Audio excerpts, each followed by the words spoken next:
आयलोनगर अपडेटमध्ये स्वागत। आज दिनांक 11 जुलै। अहमदनगरमधील ठळक घडामोडी। नव्या जिल्ह्याच्या निर्मितीसाठी अहवाल मागवणार, महसूल मंत्री राधाकृष्ण विखे पाटील यांची विधान परिषदेत माहिती। नगर जिल्ह्यात सर्वदूर बरसल्या पावसाच्या सरी, पावसामुळे पेरणी झालेल्या पिकांना मिळालं जीवदान। काही तासातच बदलले नगर महापालिकेचे आयुक्त, आता यशवंत डांगे यांची नव्याने नियुक्ती। आरक्षणाचे खरे शत्रू कोण? शरद पवारांचं नाव न घेता मंत्री विखे पाटील यांची टीका। झेडपीतील 125 शिक्षकांना मिळाली नियुक्ती, जिल्ह्यातील रिक्त पदांची संख्या होणार कमी। नगर मनमाड रस्त्यावरील वाहतुकीत 21 जुलैपर्यंत बदल, पोलीस अधीक्षक राकेश ओला यांचे आदेश।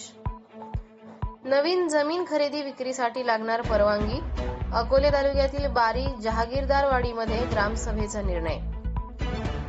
राळेगण सिद्धी येथील तरुणांची पुणे ते पंढरपूर पायी वारी, 4 दिवसात 210 किलोमीटर अंतर प्रवास। भक्ष्य शोधण्याच्या नादात बिबट्या पडला विहिरीत, संगमनेर तालुक्यातील पिंपर्णे येथील घटना।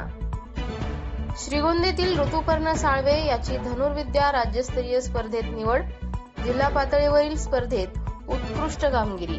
असेच अपडेट्स मिळवण्यासाठी आयलोनगरच्या 77 98 300 400 या नंबरवर मिस कॉल द्या।